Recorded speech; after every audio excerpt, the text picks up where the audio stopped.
Hello, welcome back to Simon's Rants. I'm Simon, and today I'm giving my on second thought on Ace Ventura: Pet Detective. So this is your spoiler warning. If you haven't seen it yet and you don't want anything spoiled, you should click away now, go watch it, and come back and we can talk about it then. So in case you don't know, Ace Ventura was Jim Carrey's first big hit. It came out in 1994, it was directed by Tom Shadyac, and it was written by Jack Bernstein. Tom Shadyac and Jim Carrey helped as well. In fact, you can see jokes from his stand-up routine and different characters from In Living Color making their way into Ace Ventura's personality. Good evening, ladies and gentlemen. My name is Jim Carrey, and how are you this evening? Alrighty then. So the plot of Ace Ventura: Pet Detective follows Ace Ventura, who's a pet detective. The Miami Dolphins mascot, who is a real dolphin named Snowflake, has been stolen, so Ace Ventura gets hired to try to track him down and bring him back. It is a parody of these mystery and secret agent type movies that we get all the time, but it's not one of the sloppy ones that we get nowadays. It's in the same vein as Pink Panther and Get Smart. And even though Jim Carrey has a lot of lowbrow humor, the overall feel of the movie is a lot higher brow than you might expect from different comedies, including the sequel, Ace Ventura: When Nature Calls. The movie's not above poop jokes or sexual innuendos. No, that's actually a big portion of the jokes, but the movie itself has a great plot that's an actual mystery. It's not like a bunch of these other parodies that we get nowadays where it's just all comedy and there's no plot. This one actually has a legitimate plot to it. Now, the plot is centered around Jim Carrey's Ace Ventura, who's a very goofy character. But like in Pink Panther, there is a goofy character surrounded by a bunch of normal people who are then reacting to him. So it's not like the universe is crazy, it's that there's this one individual who's crazy in a normal universe. Unlike in the sequel, where everybody's a little bit weird and over the top, this one's a little bit more grounded. Now, I'll talk more about the sequel later when I get to that one, but that's a big reason why I actually like the first one a lot more than the second one, even though the second one is debatably funnier. Now, when I said that this was Jim Carrey's first big hit,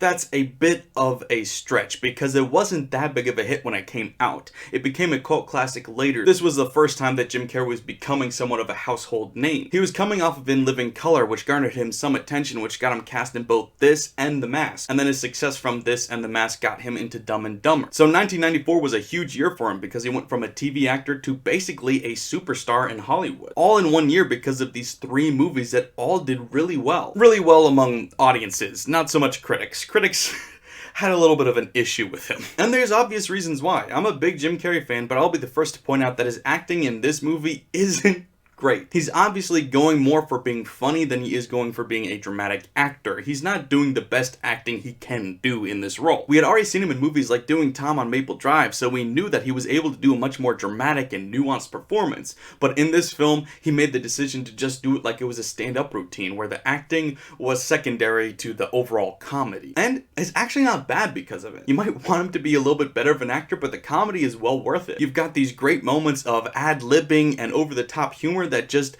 goes so well with this over-the-top personality that he gave it. And this is Jim Carrey at his most Jim Carrey. He's doing basically his stand-up routine in front of a camera with other actors kind of just going, what the hell is going on? And it's great. Now, unfortunately, he kind of got typecast in that idea. People thought that that's all he could do, even though he'd done different things before it and after. People still think of him as Ace Ventura or Lloyd Christmas when they think of him at his acting ability, and that's not true. He's so much more than that, but he's been typecast in this kind of role, in a lot of people's minds at least. There are some producers and directors and critics that understand that he can do so much more than that, but unfortunately it feels like there's a significant amount of audience members who just see him as that one-trick pony, even though he's not at all. So this movie was kind of a gift and a curse, because it definitely gave him a career, but unfortunately it typecast him as this over-the-top character that, even though it is a big part of Jim Carrey's personality and comedy routine, that's not all he could do. Even immediately after this, in The Mask, he did two different roles simultaneously. The Mask being that same kind of over-the-top ridiculous character like Ace Ventura, but Stanley Ipkiss being the exact opposite,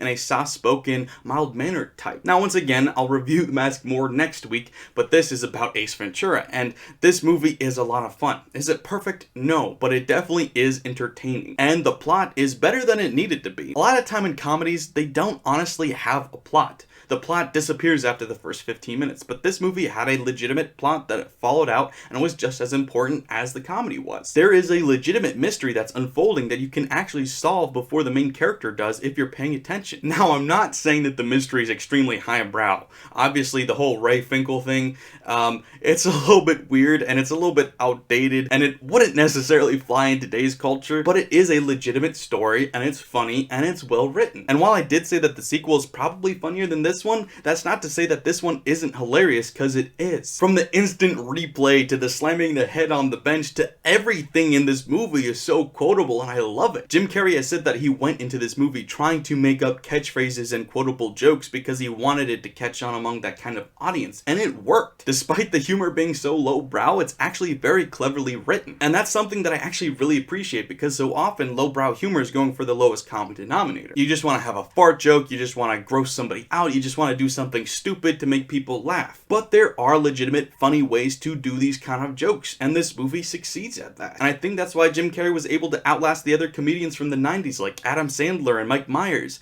They had these stupid jokes that were funny at first but got kind of old fast, but Jim Carrey was able to go beyond that and have successful comedies up until at least 2008. But this isn't a rant about Jim Carrey, this is just talking about Ace Ventura, and I think I've covered the bases here. It is a comedy and it's very funny, but it does also have a plot that holds up to this day. And the comedy does hold up too. It's not like a lot of these other movies from our childhood where we go back and watch them so excited and then we go, oh, this movie isn't really funny like I thought it was. This movie's still just as funny today as it was in 1994. I'm not saying it's a world-class movie or best comedy of the 90s or anything like that, it's not, but it is a very solid movie. But anyway, that's what I had to think about it, so please let me know in the comments below what you guys thought, if you've seen it, and if you haven't, please check it out. Please remember to like and share, and if you're new here, subscribe. Thanks guys, bye!